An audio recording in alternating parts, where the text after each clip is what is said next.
Thank you. Ambassador. Thank you very much. This is on right. I think that the question of self-interest is both valid, real, and we have to deal with it.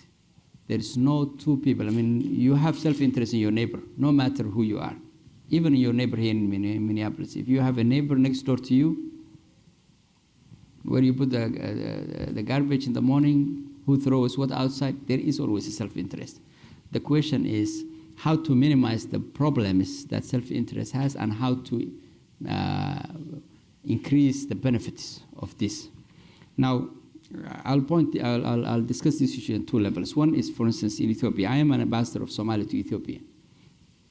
And my responsibility is to make sure that our relationship is A, transparent, B, that we increase the benefits to both countries rather than, and minimize the negative side of it.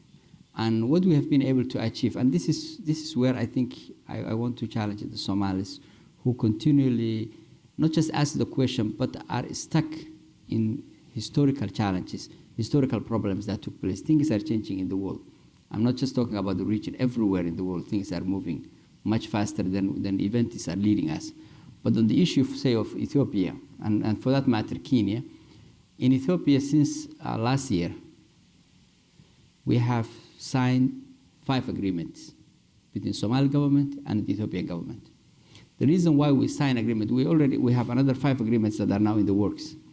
The reason why we have taken that route is very simple. As an ambassador, I cannot build my, no matter, I mean, who you are, it's not possible to develop a relationship based on personalities, based on someone who is there that particular time. It's not important. What's important is, can we build together a mechanism that we have taken the time to look into and develop together, and then sign an agreement. That way, for instance, the most contentious issue is the defense. For the first time in 60 years, Somalia and Ethiopia has a defense agreement. We have a defense agreement which outlines exactly what each country, Somalia and Ethiopia, as 2 sovereign, equal partners in this relationship, what each country wants to see in our relationship, particularly on the security front. This was being in development for now 5 months. Our officers, a technical team from the 2 countries came together in Addis. They met for 2 weeks. They went back with their documents, then came back, met again for 1 week, went back. So almost for 6 months they were developing. This was not my role. My role is to facilitate the link. But once the 2 officers come together, up to the chief of defense sign agreement and the 2 ministers sign an agreement. The idea, what I'm saying, is that you cannot build a relationship based on whether someone likes you or don't like you. What you can do is actually to put together a mechanism, a transparent mechanism that all Somalis and all Ethiopians, for that matter, need to look at and say, okay, this is our relationship. This is how our relationship in the defense is. So as many Somalis used to say, there is a defense pact between Ethiopia and Kenya.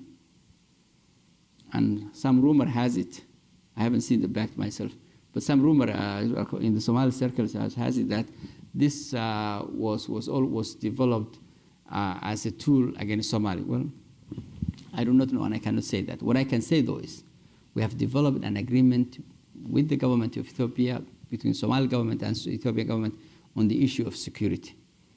How do we deal with it? How our officers deal with each other? How our borders deal with each other?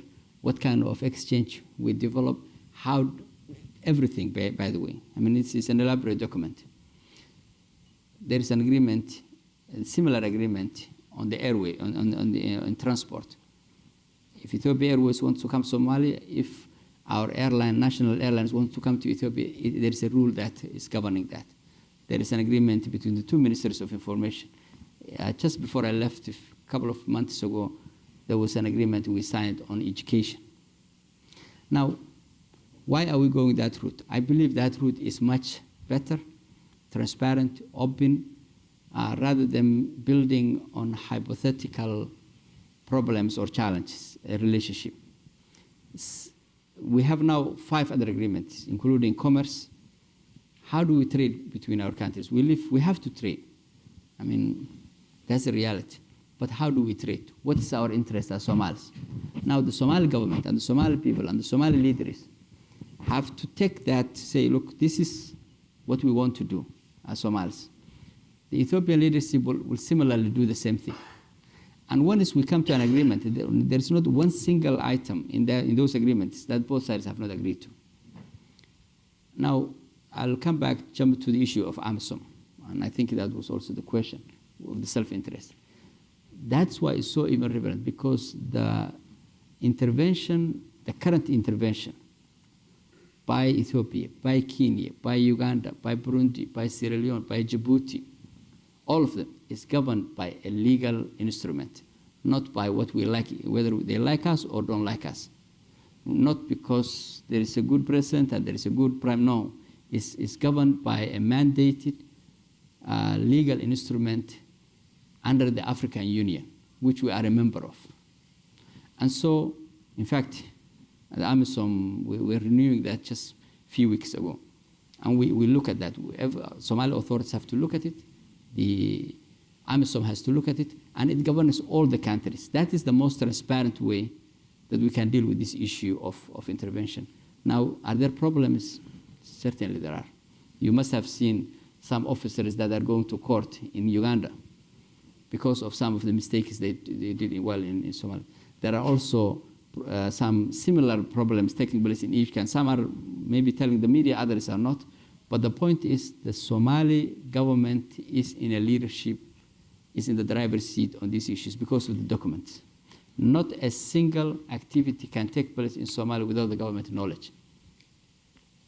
So the best I can say is that had we called a friend, Ethiopia or Kenya or Uganda or another friend, just to help us, it will be difficult to answer that question. But that's why I'm saying, even as we are talking African solutions, it's not simply to do the work, but actually to do the work in a much more transparent, legal way, where every person, you can go to the internet, you can look at the AMISOM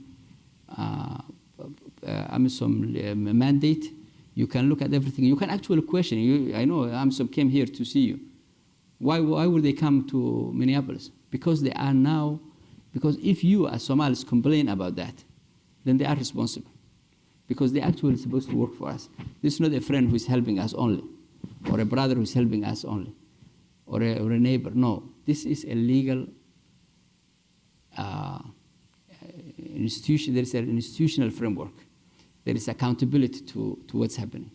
So this is how I would address that question in terms of, I think we can base our thinking and our relation with either neighbors or friends based on historical thinking, or we can actually develop it today based on what we want today. And this is, I think, the route I took. Let's develop it today. Let's come up with a plan. The Somali government has a responsibility. Each minister has a responsibility with their legal advisors and the legal to look into that. Now, again, that's why I'm saying the two questions are linked. The African Union.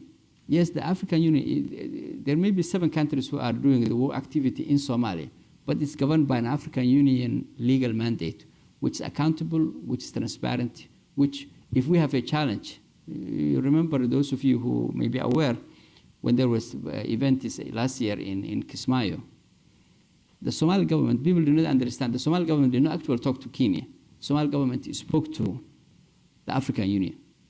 They wrote a letter to the African Union, asking them for why something is happening. Because legally, we are dealing with the African Union. We're not dealing with Ethiopia. We're not dealing with Uganda. We're not dealing with Kenya. Bilateral, we have other agreements with them. But when it comes to the force that's in the country, that's how it's governed. So I hope I took much longer than I thought, but I think this was an important question.